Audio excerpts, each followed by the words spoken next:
ఓం శ్రీకృష్ణాయ పరమాత్మనే నమః. నమస్తే అండి, నేను మీ రవీందర్ రెడ్డి. వెల్కమ్ టు రవీంద్ర ప్రశాంత్ జీవనం. రవీంద్ర ప్రశాంత్ జీవనానికి స్వాగతం. ఈరోజు భగవద్గీతలోని 45, 46, 47 శ్లోకాలు చదువుదాం. అహోబత మహత్పాపం కర్తుం వ్యవసితా వయం యద్రాజ్య సుఖలోభేన హంతుం స్వజనముజ్యత. ఎంత ఆశ్చర్యం! రాజ్యలోభంతో బంధువులను చంపడానికి పూనుకొని ఘోర పాపాలు చేయడానికి సిద్ధపడ్డాము కదా.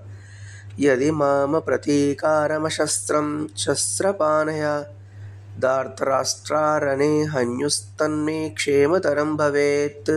ఆయుధాలు ధరించిన ధార్తరాష్ట్రులు అస్త్రశస్త్రాలు విసర్జించిన నన్ను యుద్ధంలో సంహరిస్తే అది నాకు మరింత మంచిదే కదా.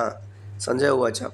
ఏవముక్త్యార్జున సంఖ్యే రథోవస్త ఉపావిశత్ విసృజ్య నశరం చాపం శోకసం విజ్ఞామానస.